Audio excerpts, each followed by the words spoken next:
And welcome back to Stanny Boy Reviews. I'm your host, Stanley. Thank you so much for taking the time to check out my channel and to talk about your favorite horror films and my favorite horror films. Guys, I don't really just forego the introduction and get right down to it, but today is a little bit of a special occasion because I just love this movie so much and I just want to get right down to talking about it. So go grab your whiskey bottles, go grab your troubled childhoods, and let's just talk about what Josiah saw.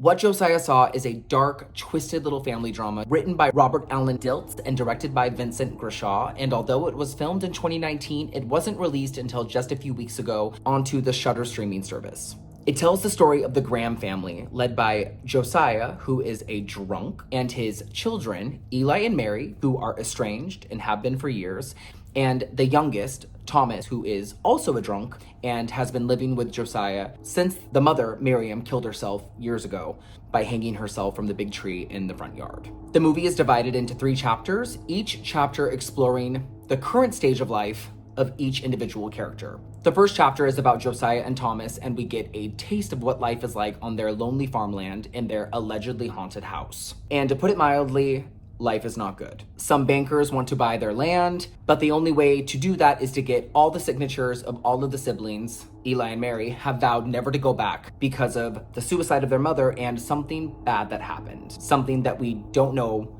and will not learn until towards the end of the movie. In the midst of all this, Josiah has seen what he believes to be a vision of his dead wife. And this vision scares him sober. I need to wait till dark to tell you. It's dark now. And this causes Thomas to reach out to his estranged siblings to repent for the sins they committed as kids before they ran away, so their mom doesn't burn in hell for all eternity. We could save her. The second chapter is about Eli, who is now a grown man, prostituting himself for drugs, strung out on dope, owing lots of bad people money. You run far from here. And the third chapter is about Mary, who, out of all the grown children, seems to have it the most together, but actually doesn't. She can't have kids, she is trying to adopt, her marriage is on the rocks, and Eli shows up after years of not seeing him and informs her that the house can be sold and they can move on with their lives. And really, that's all I can give you about the plot, and I know it sounds like I've given a lot of it away, but trust me, I haven't. There is so much more to this movie.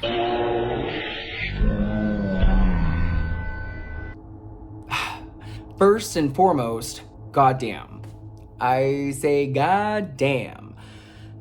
It's been a while since a movie has gotten under my skin like this. I will also say that Robert Patrick is not my go-to leading man. So if anything was going to steer me away from this movie, it would have been him. But after watching the trailer, I was like, okay, I'm gonna give this a shot. And I'm so glad I did. I was so happy to see Kelli Garner and Stahl in a movie together again. I'm a big fan of the movie Bully that came out in 2001. It's a Larry Clark film, it's a masterpiece, and watching them interact again after 20 some odd years and in a movie like this was an absolute treat. Their performances sizzled. I have been a fan of Kelli Garner since Bully. I loved her in the show Pan Am. I loved her as Marilyn Monroe. I'm just a huge fan in general. Kelli Garner, if you ever watch this review, please find me. I would love to talk to you about your career. And I'm also a big Stahl fan too. I loved him in Disturbing Behavior. I loved him in the early 90s in The Man Without a Face. The two of them together gave dark, nuanced depictions of grown people dealing with trauma. And I was really, really impressed with the both of them. And Scott Haze as well. I don't know how I have not seen him before when he has been in so much. He has just gone under my radar, and I loved his portrayal of Thomas. And I discovered that he's going to be playing Charlie Chaplin in a movie that comes out later this year, and I cannot wait to see that. After watching this movie,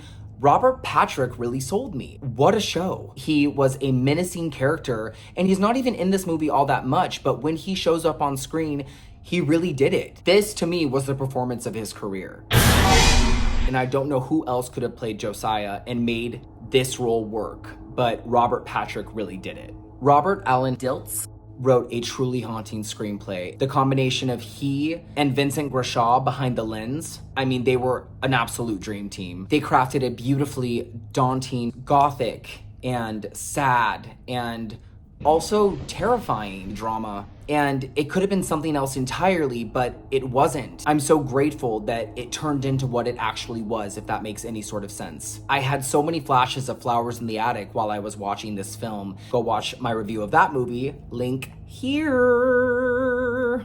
That is a very high compliment because I love Flowers in the Attic, and I don't know what the director or writer would think of me comparing it to that, but there are similar themes here. I mean, you have children in peril, you have adults who should be protecting their kids using religion and fear to manipulate them. There was more than one occasion during this movie where I was biting my fingernails and I was thinking, they're really gonna go there, they're really gonna go there, and then they didn't. And then I was fooled because I would pull back and think they're not gonna do it, and then they did.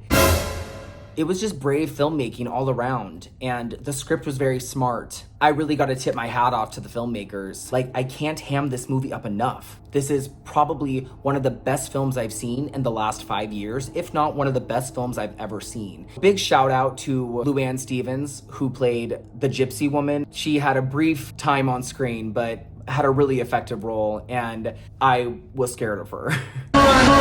Also, big shout out to the location manager, Brian Sofsky, because I don't think a lot of this movie would have been as good had it not been for the sprawling, desolate locations, or the farmhouse they used, or the ghost town that it was set in, or the gypsy carnival.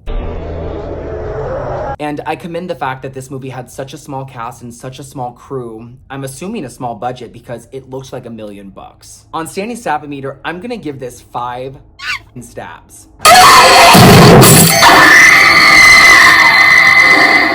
This movie was so well written, so well cast, and so effective. I watched this movie almost a week ago, and I cannot stop thinking about this. To this day, just randomly, I'm thinking about Kelli Garner's performance. I'm thinking about bits and pieces of the movie as I'm going about my work night. That's a good movie. The writing and the direction were just superb. What Josiah Saw is just all around one of the best movies I've seen in quite some time. All I can say to sum this up is you guys need to see this movie. And I'm really, really excited to hear your thoughts. So please leave me some comments. Let me know what you think about it. Don't forget to follow me on Twitter.